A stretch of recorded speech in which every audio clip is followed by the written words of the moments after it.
Welcome to the Milan Edit 2026. I'm here with the legendary architect, Mario.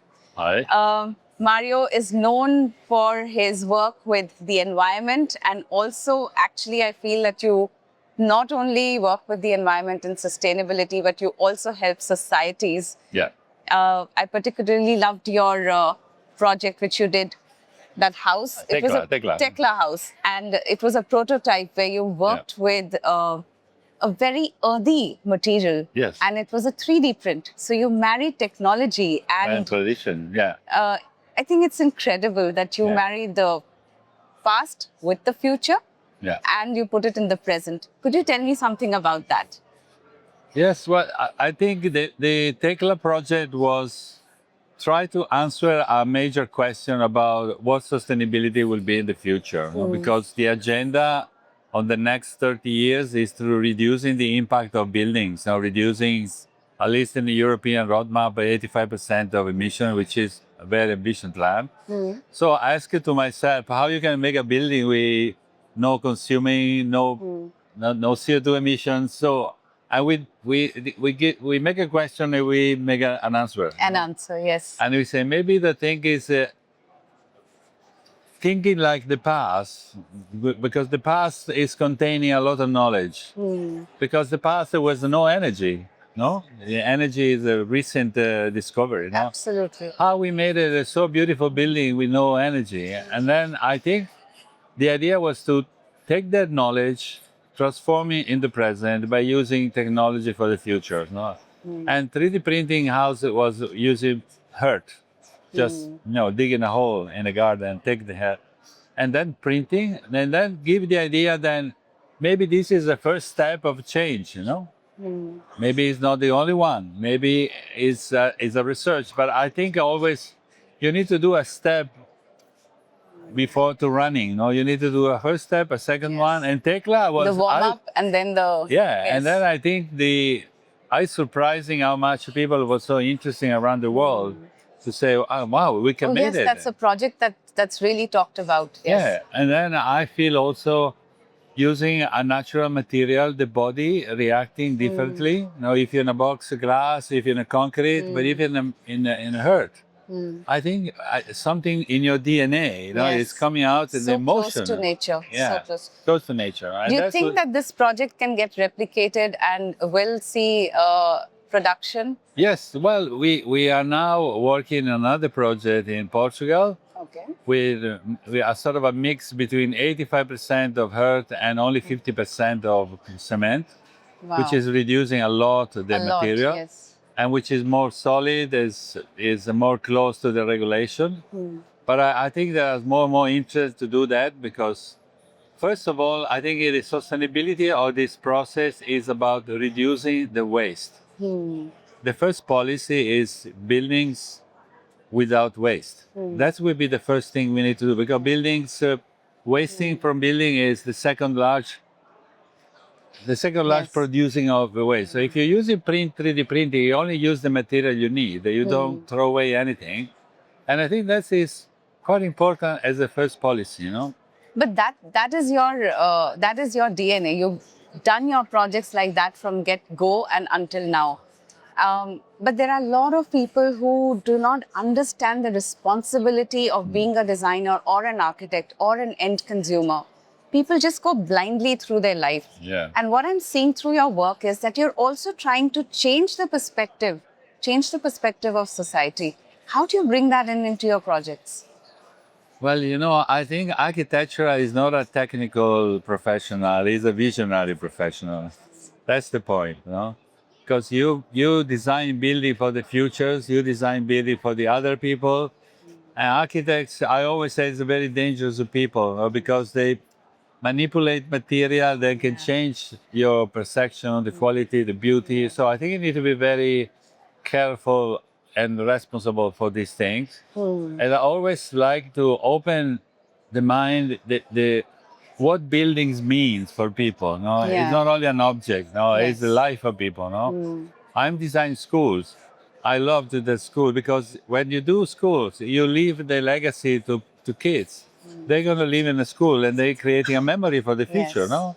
And that's the best memory one takes along with Yeah. themselves through the And years. people still remembers because when you're small, like 3 years old, 6 years, the space of a school is the only space, the social space, because then you're your family, no? Yes. But then the school is the place interaction, you know, people, then your teachers, your friends. That's the place where we're creating the people for the future. So I think schools are very, very important Very important. to give us a message that if you design a beautiful school, and beauty is very important, you say to people, I take care about you because I want to design the best place for you. And then I think it is a very important legacy as a common something for the community. You know, you must do that. And that's what I love to discussing all the time. I just hope we have more people like you then. But your work is also, it's so fluid, and your architecture simply blends with the landscape. Yes. And I completely resonate with that, because it's so important that when you're inside the structure, you shouldn't feel that there's a barrier Yeah, between yeah. you and nature. Is there Yeah. any one project that you absolutely love? Yeah, well, I did a small school in the heart of Italy, in the middle of the mountains. And that school is designed with a classroom on the edge of the circle.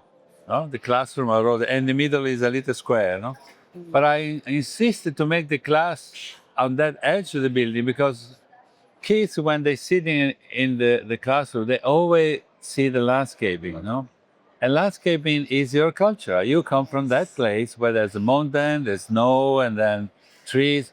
And always say, I'm here, and my culture is not only what you teach to me, but that's what I'm seeing. Yes. And I think this is, for me, this connection, which actually is our life. We are always connection with nature. So building can be not a sort of a bunker, no, something closed. No, it needs to be really open and connecting people and connecting landscaping. Yeah, and that makes them more rooted. Yeah. Yeah. Because building our roots is in the place. I've been in India many times. Really? And I went to visit the step well in Ahmedabad. I was traveling only to see that building because it's really roots. Yes. Yeah. But Step wells are step well- very intricate, and it's just an amazing structure. Yeah, And it's, built that many years ago, I don't know. Yeah. It's the and then it's technical about know-how. lighting, it's about temperature, Yes. it's the place where people gathering. I've been there. There are people just eating their sandwich in the protecting by the strong light and temperature. I feel it was really a public spaces, Yes. but designed in an amazing way. It's amazing. And that brings me to your installation here. Yes. Your fluid architecture and the way you've created a central piazza. I just loved the concept. And using fabric, I would like you to explain to me, Yes. what was your thought behind this? Well, it's a very large space, this one, because it's a big company, you know? Yeah. And there are different companies, no? Yes. Under the same umbrella. And I thought, if we talk about sustainability, for me, it's talk about lightness. No, we don't want something heavy. We want something very light, something. And then the idea was to creating this piazza. Then from this piazza, you can see all The the brands. different- yes. And then they are all different, but at the same time, they're all under the same sky, you know? Yeah. It's the same clouds. no? Yes. And I think the difference from many other places is an open space. It's open. Welcome people. Come in. No, don't make a wall. Come in. Yeah. And then also this diffuse light, it make everything very lighting, because It you is. can really, it doesn't, it feel comfortable. I don't know, I feel comfortable. Despite having very tech-heavy things, you've made the whole space look very light. Yeah. And by a reflection here, it's like water, fluid, just a nice reflection. Yeah, the idea was creating an effect of vertigo, no? Then the space is much more Yes. bigger, no? But also I thought there is a company that make a really high-tech product, Yes. no? Yes. But human are not high-tech. Human are They still want to touch, feel, relax. So I think yeah. the paradox or the contradiction is this is very high-tech things, but the structure is very light and soft and is reacting with the wind, and then it's very, very light. And I think there are it's a story of technique and emotion. Yeah, I think that is the why I like this kind of a sky mirror. And I just love the way Yeah, it's kind of like a wave. yeah, it's like a wave is, Yeah. and then creating this kind of a lighting, but also different stratification. No, it's making more transparent, more white. You know. And the square here, I think, is really the welcome to people. No? You came in the It's piazza. just exactly very Italian. Yeah. Yes. Come in, welcome here. Yeah. And from here, I can explain it was the keywords of the company, and then you can go in a different place, you know. But I think they was very happy for the idea that the difference between them is covered by something which is showing that are all in the same family. Under one sky is the best explanation for Yeah. this. And I think what I'm blown away with is the fact that as we are moving in fast-paced technology with AI and everything, we still have it in our hands to keep the humanness and the human touch intact. Yeah, I think there's a one. I'm always discussing about this, but you know, there are two things that happens. You know, but we have so much technology advancing, many device and Yes. TV things. But then we're still human. You know? We still love people. We still have emotion. We still suffering for something. So I think the human nature and technology, they need to find an equilibrium, because if not, too much technology, then we forgot that then people have a sentiment. The people, and I think we need to go too far on technology and follow Yeah. that, but then human beings need to be taken care of, because Yeah. then also sustainability is not about technique, it's about the human. Take care about human first. And there are so many examples. And then, we are full of technology, but we still make war. And then is a question for a French philosopher said, but all this technology make a human being better than before? And unfortunately, we say no, which Yeah. is mean technology doesn't make us to be better. Yeah. And I think this is a question, for me, is same architecture. As technology, high tech and building make our building better, I'm saying no. We need to have more thinking about Yes. We how need to be even more careful about what we yeah, are. we need to be more careful about it. Yes, that's it. In your architecture, if someone was to walk in and move around, what is that one emotion you would want them to leave with? I think it's the experience of the space. I did here in Milan a museum of Etrurian art, Yes. and what the people say is not only about the object. As it's a museum, they show Yeah. object, but it's the physical experience of the space, the sound, the lighting, the material, things reacting to the human being. So, and then if you're increasing your emotion, then you're reading your object in a different way, because object is a part of a life of people, no? Yeah. Especially object of 2,500 years Yes. ago. Yes. Now are in the museum, but before it was in the home. Yes. There was in the life, no?